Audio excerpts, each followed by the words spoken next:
Hi friends, welcome to our channel. అందరూ ఎలా ఉన్నారు ఫ్రెండ్స్? బాగున్నారా? నేను కూడా చాలా బాగున్నాను. ఈరోజు స్వీట్ పొటాటో బాయిలింగ్ అయితే చూపిస్తున్నాను. చాలామందికి తెలిసే ఉంటుంది స్వీట్ పొటాటో ఎలా బాయిల్ చేస్తారో. కానీ వాటర్ వేసి చేస్తారు కదా, నేనైతే వాటర్ లేకుండా ఎలా బాయిల్ చేస్తానో ఈ వీడియో అయితే చేశాను ఫ్రెండ్స్. ఇలా బాయిల్ చేసుకోవడం వల్ల ఇందులో విటమిన్స్ అనేవి పోకుండా మంచి టేస్ట్ కూడా వస్తుంది. సూపర్గా అయితే ఉంటుంది అనమాట. వీడియో నచ్చిలా ఉంటే లాస్ట్ వరకు చూసేయండి. అలాగే లైక్ చేయండి, షేర్ చేయండి, మన ఛానల్ సబ్స్క్రైబ్ చేసుకోండి. మీరు ఎలా బాయిల్ చేస్తారో కామెంట్స్లో కామెంట్ చేయండి. ఇంకా నేను 1/2 కేజీ పైన అయితే తీసుకున్నాను స్వీట్ పొటాటో. వీటిని మనం అరగంట ముందు అయితే నానబెట్టేసుకోవాలి. వీటి మీద మట్టి ఉంటుంది కాబట్టిగా మనకి వెంటనే కడిగితే మట్టి అన్నది పోదు.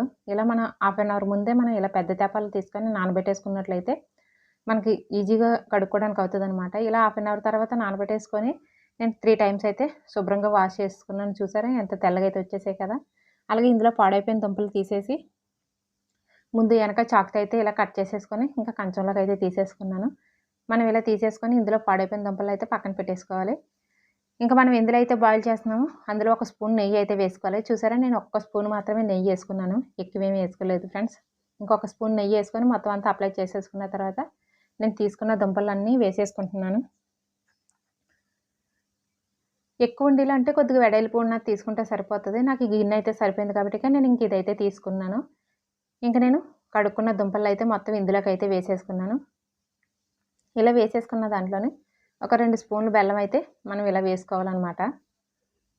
ఇలా పలాసగా అయితే జల్లేసుకోవాలి. కాకపోతే నాకు ఇక పెద్ద ముక్క అయిపోద్ది కదా, నేను ఇంకా అందులోంచి కూడా చిన్న ముక్కనైతే బెల్లం తీసేస్తున్నాను. ఇంకా 2 స్పూన్లు అయితే మనకి ఈజీగా సరిపోతుంది. టేస్ట్ సూపర్గా ఉంటుంది. ఇంక ఇలా గ్యాస్ మీద పెట్టేసుకొని సిమ్లో అయితే పెట్టుకోవాలి. మనం హై స్పీడ్లో పెడితే అసలు దుంపలు మాడిపోతాయి అనమాట. ఇంకా ఒక్క స్పూను వాటర్ని అయితే ఇలా చిలకరించి జల్లుకోవాలన్నమాట. ఇంక చిలకరించి జల్లేసుకున్న తర్వాత ఇంకా మూత పెట్టుకొని ఒక 10 మినిట్స్ పాటు ఉడికించుకున్నట్లయితే మనకి లో ఫ్లేమ్లోని దుంపలు మంచి టేస్ట్గా ఉడికిపోతాయి.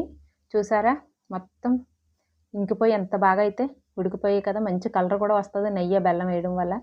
ఏదైనా చాకును కానీ లేదా స్టిక్ని కానీ ఇలా పెట్టేసి మనం గుచ్చినట్లయితే చూసారా, చాకు అంటుకొని అయితే వదలలేదు, బాయిల్ అయిపోయినమాట మెత్తగాన.